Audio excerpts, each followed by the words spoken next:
Hello everyone. तो आज हम पढ़ेंगे lecture number 1.8 of chapter number 1 sets. इस लेक्चर में हम intervals, universal set, complementary set और वेन डायग्राम के बारे में पढ़ेंगे। तो सबसे पहले हम देखते हैं क्या होते हैं इंटरवल्स। पहला इंपॉर्टेंट पॉइंट कि जो इंटरवल्स हम पढ़ने वाले हैं इनको डिफाइन किया गया है as a subset of R मतलब रियल नंबर्स। तो ये जो इंटरवल्स होते हैं, चार टाइप के इंटरवल्स होते हैं। इन स्टैंडर्ड इंटरवल्स की जो डेफिनेशन है हम अब पढ़ेंगे। एक इंपॉर्टेंट पॉइंट आपको याद रखना है कि ये रियल नंबर्स आर के सबसेट्स होते हैं। तो अगर मैं ए और बी दो रियल नंबर्स ले लूं जिसमें कंडीशन है कि ए इज लेस देन बी, तो हम चार टाइप के इंटरवल्स डिफाइन कर सकते हैं। फर्स्ट क्या है? Closed interval. ये जो सिंबल है ये है क्लोज इंटरवल का। तो कैसे पढ़ेंगे? Close interval A comma B close interval. Next है open interval, open A comma B open. या फिर कैसे कर सकते हैं? ए और इसकी इधर ब्रैकेट कर दो तो ये होगा ओपन ए कोमा ये बी ओपन। थर्ड होता है राइट हाफ ओपन इंटरवल, मतलब राइट साइड से ओपन है, बी की साइड से ओपन है और ए की साइड से क्लोज्ड है। और ओपन को ओपन ऐसे भी शो कर सकते हैं और ए की साइड से क्लोज्ड है तो ये क्लोज्ड हो गया। Left half open interval, left side से ओपन है, इस तरीके से बोल दो या इस तरीके से बोल दो, ये ओपन है और राइट साइड से क्लोज्ड है। तो कुल मिला के ये चार टाइप के इंटरवल्स होते हैं जो कि आर के सबसेट्स होते हैं। अब इनको डिफाइन कैसे किया गया है वो देखते हैं। फर्स्ट आता है closed interval A comma B. अब इसको डिफाइन कैसे किया गया है? एक चीज तो आपको याद रखनी है कि ए इज लेस देन बी। ये हमने यहां पहले ही डिफाइन कर दिया है कि ए इज लेस देन बी और ए और बी दोनों रियल नंबर्स हैं। तो इसको डिफाइन किया गया है set of all x such that x belongs to real number. और एक और कंडीशन दे रखी है that is a less than और equal to x less than और इक्वल टू b। तो कैसे डिफाइन किया गया है कि x रियल नंबर होना चाहिए और x क्या होना चाहिए? a से बड़ा और b से छोटा।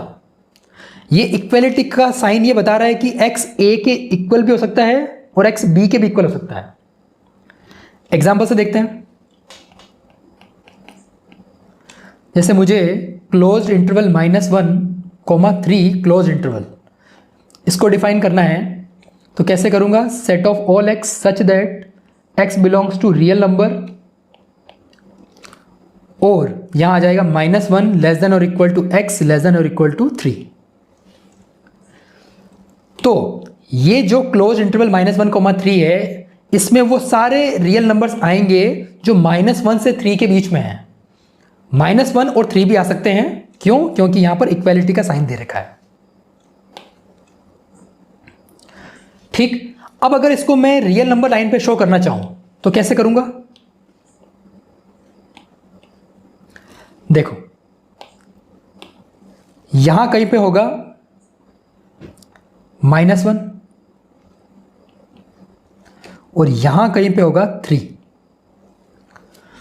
और इसको मैं रिप्रेजेंट करना चाहूं तो कैसे करूंगा? ये मतलब क्या आया अल्टीमेटली? -1 से 3। ये ध्यान से देखिए, -1 से लेकर 3 तक जितने भी रियल नंबर्स हैं वो इस इंटरवल का पार्ट है। ठीक है। और ये यहां मैंने डार्क किया है, डार्क सर्कल को फिल किया है। इसका मतलब -1 भी हो सकता है और 3 भी हो सकता है। ठीक है। तो यहां चाहो तो आप एक नोट पॉइंट लिख सकते हो। नोट पॉइंट क्या है? Closed interval -1 comma 3 closed bracket includes -1 and 3 also. ठीक है, मतलब -1 और 3 के बीच वाले रियल नंबर्स तो आएंगे आएंगे, ये -1 और 3 को भी इंक्लूड कर रहा है। ठीक है, नेक्स्ट इंटरवल कौन सा देखते हैं, ये है ओपन इंटरवल। ओपन इंटरवल जो दोनों साइड से ओपन है, ए की साइड से भी और बी की साइड से भी, और इसको ऐसे भी रिप्रेजेंट करते हैं ए और इधर ओपन ब्रैकेट, या फिर बी और ये ओपन ब्रैकेट। कैसे डिफाइन करते हैं इसको, देखिए open bracket a comma b open bracket, इसको लिखते हैं set of all x such that x belongs to real number, और एक और कंडीशन है कि a is less than x less than b। मतलब इस इंटरवल में a और b के बीच वाले सारे रियल नंबर्स आएंगे, लेकिन इस बार इक्वालिटी का साइन नहीं है a और b पर, इसका मतलब a और b को इंक्लूड नहीं करना है। तो मैं अगर एग्जांपल से देखना चाहूं तो क्या हो जाएगा, अगर मैं ओपन -1, 3 ओपन ब्रैकेट, तो कैसे लिखूंगा, set of all x such that x belongs to real number, और यहां आ जाएगा -1x और ये 3। अब इसको मैं अगर रियल नंबर लाइन पे शो करना चाहूं तो कैसे करूंगा, यहां कहीं होगा -1 और ये होगा 3। इस बार मैंने बनाया है ओपन और इधर भी ओपन, और -1 से 3 के बीच के रियल नंबर लेने हैं। -1 पे ओपन है मतलब -1 को इंक्लूड नहीं करना, 3 पे ओपन है मतलब 3 को भी इंक्लूड नहीं करना, बीच वाले जितने भी रियल नंबर्स हैं उन सबको इंक्लूड करना है। ठीक, तो अगर नोट पॉइंट लिखना चाहो तो कैसे लिखोगे आप, -1, 3 दोनों तरफ open, does not include -1 and 3। ठीक, तो ये जो ओपन ब्रैकेट a, b होता है, ये a और b दोनों को ही इंक्लूड नहीं करता है, उनके बीच में जितने भी रियल नंबर्स आते हैं उनको इंक्लूड करता है। नेक्स्ट है right half open, right side से ओपन होगा। ठीक है, ये देखिए a की साइड से क्लोज्ड है, b की साइड से ओपन है, या फिर a की साइड से क्लोज्ड है और b की साइड ओपन को ओपन, ऐसे लिख देंगे। कैसे डिफाइन करेंगे इसको, closed bracket a, b open bracket is equal to क्या आ जाएगा, set of all x such that x belongs to real number, x greater than और equal to a less than equal to b। इस बार a की side equality है, मतलब a include हो सकता है, b नहीं होगा। मतलब a और b के बीच के रियल नंबर्स तो आएंगे, a इंक्लूड हो सकता है बट b नहीं होगा। एग्जांपल देखो, -1 की साइड क्लोज्ड और 3 की साइड ओपन। ठीक, तो कैसे डिफाइन करेंगे, set of all x such that x belongs to real number, और कंडीशन क्या हो जाएगी, -1 लेस देन और equal to x less than 3। ठीक है, और अगर मैं इसको रियल नंबर लाइन पे शो करना चाहूं तो कैसे करूंगा, ये है -1 और ये है 3। -1 को इंक्लूड करना है तो मैं इसको फिल कर देता हूं, और -1 से 3 के बीच के रियल नंबर्स आएंगे। ठीक है, और 3 की साइड ओपन। फिर से देखिए, -1 की साइड क्लोज्ड है, 3 की साइड ओपन है, और ये बीच में जो है सारे रियल नंबर्स आएंगे। ठीक है, तो कुल मिला के जिस तरफ क्लोज्ड ब्रैकेट बनाया है उस एलिमेंट को इंक्लूड करना है, और जिस तरफ ओपन ब्रैकेट बनाया है उसको इंक्लूड नहीं करना है। ठीक है, तो नोट पॉइंट लिखना चाहूं अगर मैं तो कैसे लिखूंगा, closed -1, 3 open includes -1 but not 3। ठीक है, ये जो चीज़ है -1 को इंक्लूड करती है बट 3 को नहीं। लास्ट इंटरवल है left half open interval, left side से ओपन होगा। कैसे? Open A comma B closed. कैसे डिफाइन करेंगे? Set of all x such that x belongs to real number. Condition क्या है? A less than x less than और equal to B.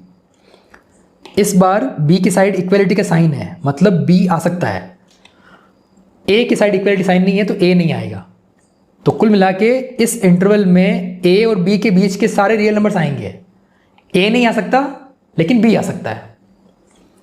Example देखें, open -1 comma 3 closed. Set of all x such that x belongs to real number -1 less than x less than और equal to 3। तो इसमें क्या आएगा finally? -1 और 3 के बीच वाले सारे रियल नंबर जिसमें 3 इंक्लूड हो सकता है। ठीक, -1 नहीं होगा। तो रियल नंबर लाइन पर रिप्रेजेंट करना चाहूँ तो कैसे करूँगा? तो यहाँ कहीं होगा -1 और यहाँ कहीं होगा 3। तो 3 को इंक्लूड करना है, -1 को नहीं करना है, और बीच वाले सारे रियल नंबर्स आएंगे।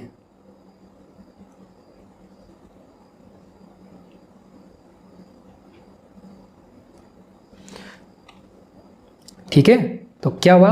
-1 की साइड ओपन है, बीच वाले सारे एलिमेंट्स आएंगे, 3 की साइड क्लोज्ड है। ठीक है,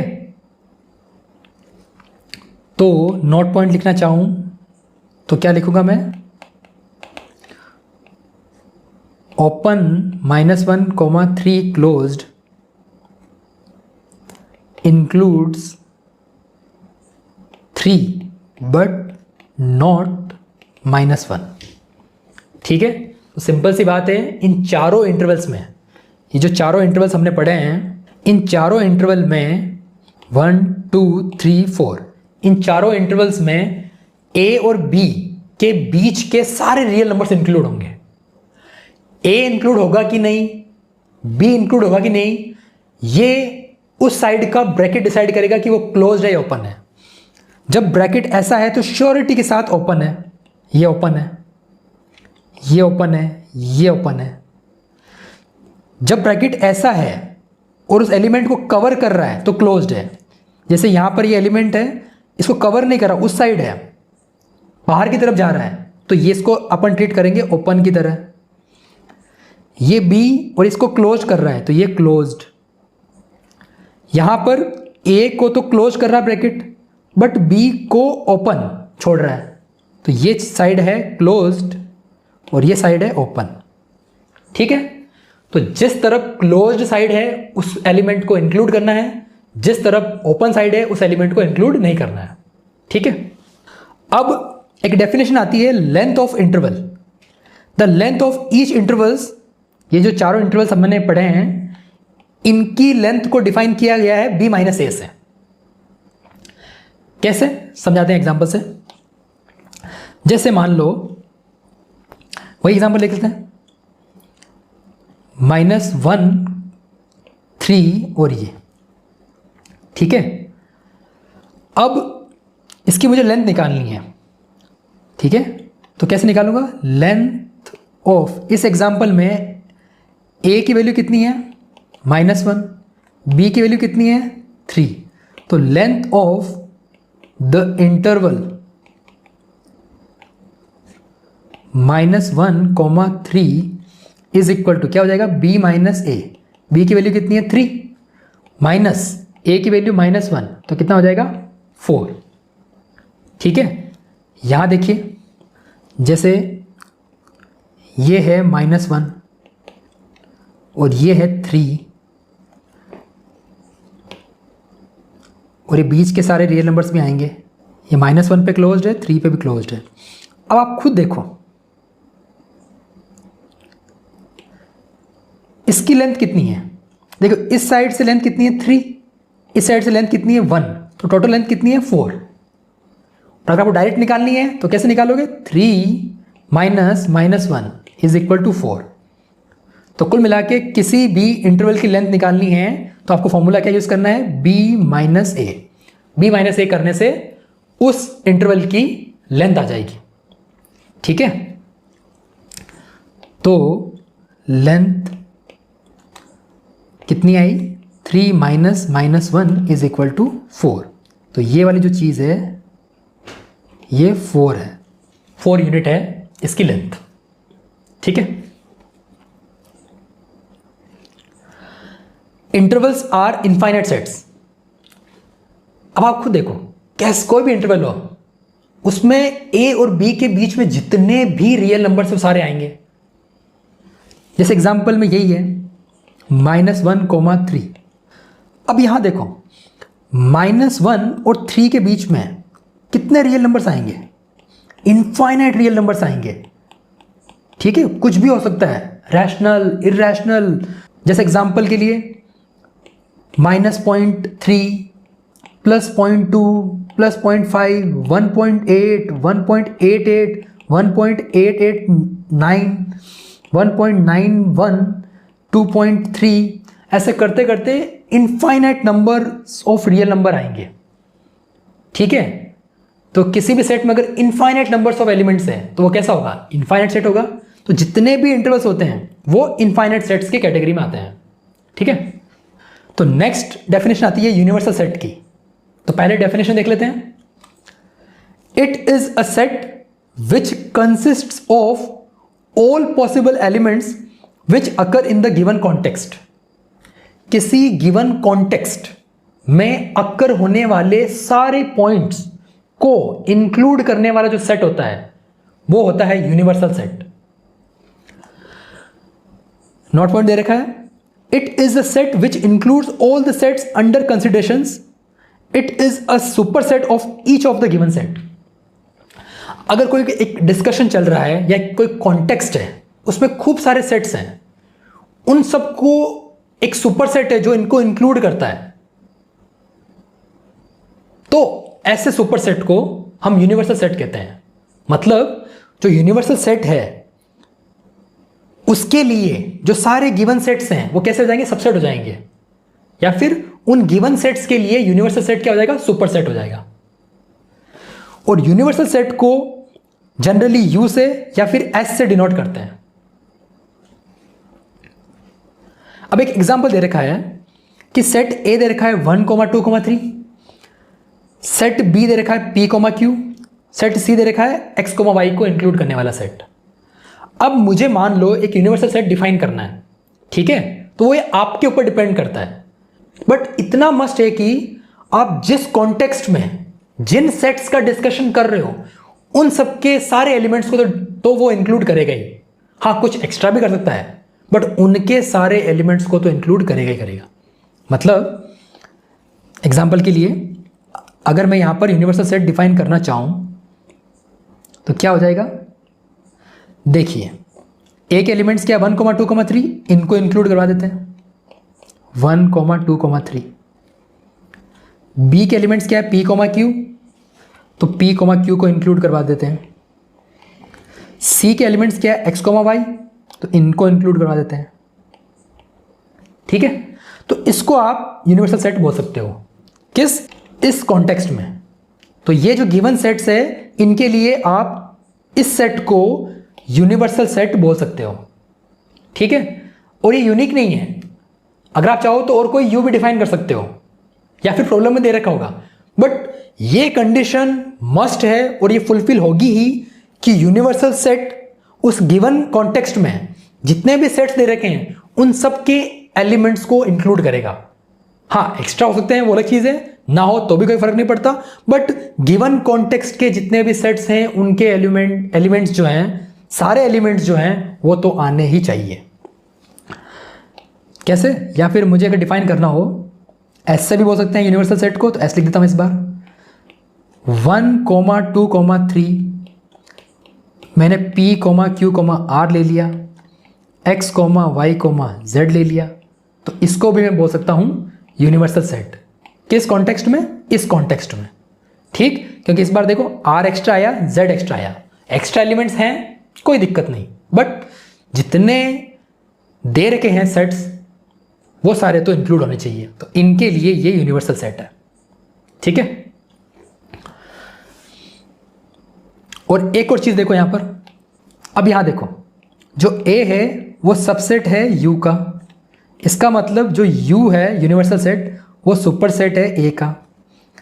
सिमिलरली जो B है वो सबसेट है U का, इसका मतलब U सुपर सेट है B का। एंड C जो है सबसेट है U का, इसका मतलब U जो है वो सुपर सेट है C का। कुल मिला के U के कॉन्टेक्स्ट में, U के रेफरेंस में गिवन सेट जो होते हैं वो होते हैं सबसेट, और गिवन सेट्स के रेस्पेक्ट में जो U होता है वो होता है सुपर सेट। मतलब किसी कॉन्टेक्स्ट में जो भी सेट्स दे रखे हैं वो यूनिवर्सल सेट के सबसेट होते हैं, या फिर यूनिवर्सल सेट उन गिवन सेट्स के लिए सुपर सेट की तरह काम करता है। ठीक है, नेक्स्ट है कॉम्प्लीमेंट्री सेट। क्या डेफिनेशन है?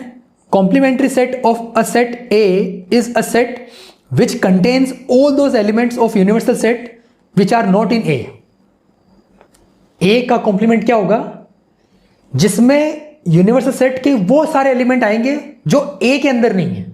मतलब A का कॉम्प्लीमेंट मतलब A को छोड़कर बाकी सारे एलिमेंट्स किसके? यूनिवर्सल सेट के, वो सारे क्या होते हैं? कॉम्प्लीमेंट्री ऑफ A बनाते हैं। और complementary set of A is denoted as A dash या फिर AC या फिर A बार। और इस A कॉम्प्लीमेंट को कैसे डिफाइन करते हैं? Set of all X belongs to universal set but X does not belong to A। X A को बिलोंग नहीं करेगा बट X U को यानी कि यूनिवर्सल सेट को बिलोंग करेगा। एग्जांपल देखते हैं। अब इसी एग्जाम्पल में अगर मैंने U डिफाइन किया 1 2 3 P Q R X Y Z, अब मुझे मान लो A कॉम्प्लीमेंट निकालना है। ठीक, तो A कॉम्प्लीमेंट क्या होगा? U के सारे एलिमेंट्स लिखने हैं, बस किनको छोड़ना है? A के एलिमेंट्स। अब A के एलिमेंट कौन है? 1 2 3, तो 1 2 3 इनको छोड़ दो, बाकी जो दिख रहे हैं वो सारे यहां आ जाएंगे। तो कौन दिख रहे हैं? P Q R X Y Z। P Q R X Y Z। अगर मुझे B कॉम्प्लीमेंट लिखना है, इस बार मैंने इस कॉम्प्लीमेंट को B डैश से डिनोट किया, तो B डैश क्या हो जाएगा?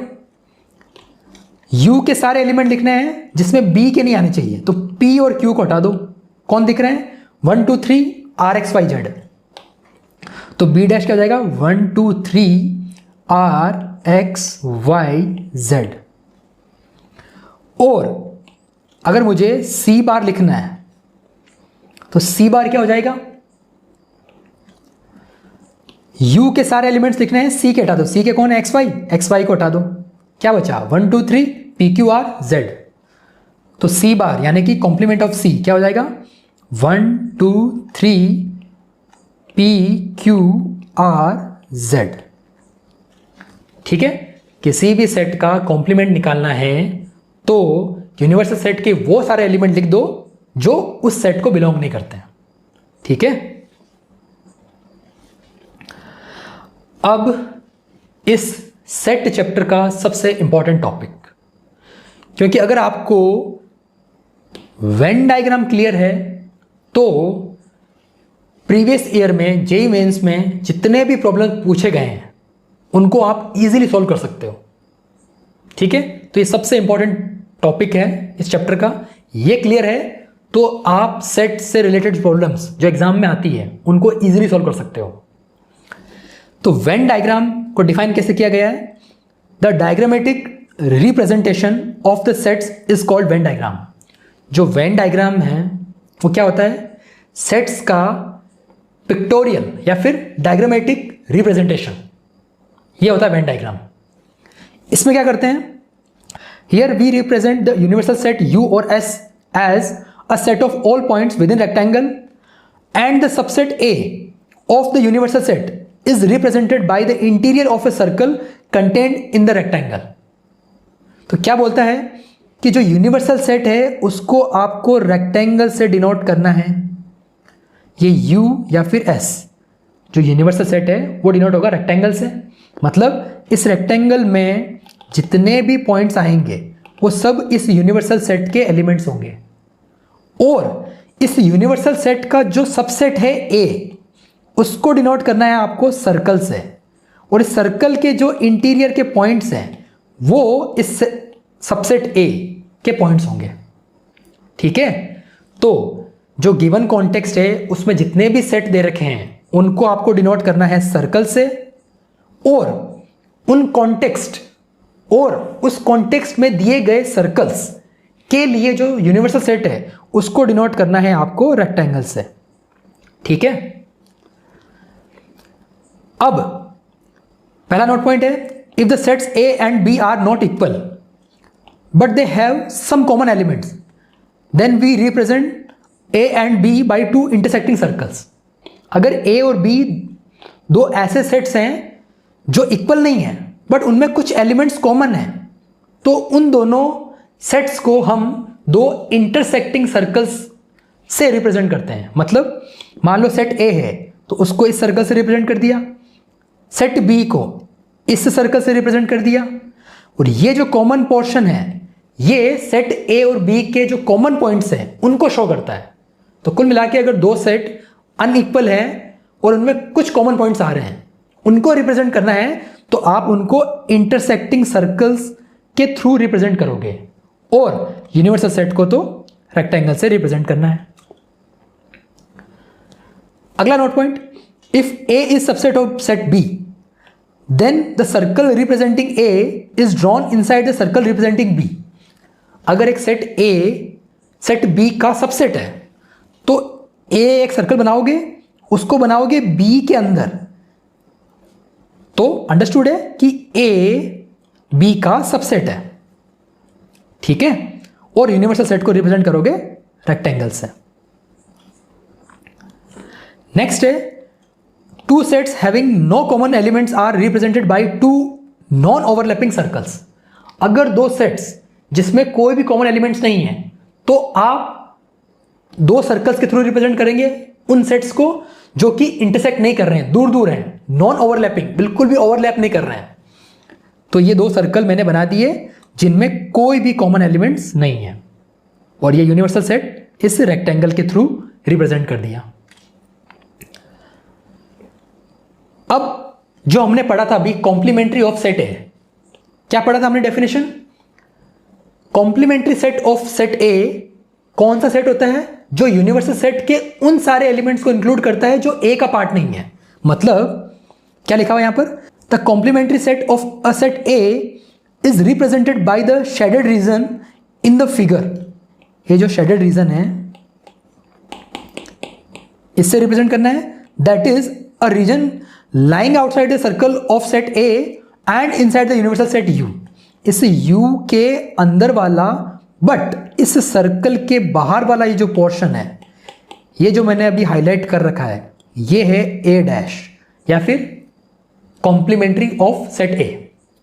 ठीक है, तो सिंपल सी चीज है कि ये है सेट ए, ये सेट ए के एलिमेंट्स हैं। तो सेट ए के एलिमेंट्स को छोड़कर जो बाहर एलिमेंट्स आ रहे हैं किसके? यूनिवर्सल सेट के, ये जो शेडेड रीजन है ये होता है ए डैश या फिर ए कॉम्प्लीमेंट या फिर ए बार। ठीक है, अब इस लेक्चर में कुछ इंपॉर्टेंट टर्मिनोलॉजीज यूज हुई हैं, उनका इंग्लिश टू हिंदी ट्रांसलेशन है। इंटरवल को कहते हैं अंतराल, यूनिवर्सल सेट को कहते हैं सार्वत्रिक समुच्चय, कॉम्प्लीमेंट्री सेट को कहते हैं पूरक समुच्चय, वेन डायग्राम को कहते हैं वेन आरेख। थैंक यू, इस लेक्चर में इतना ही। अगर आपको कोई डाउट है, क्वेरी है, तो आप कमेंट बॉक्स में लिख सकते हैं, मैं जितना जल्दी हो सके उनका रिप्लाई करूंगा। तो मिलते हैं नेक्स्ट लेक्चर में।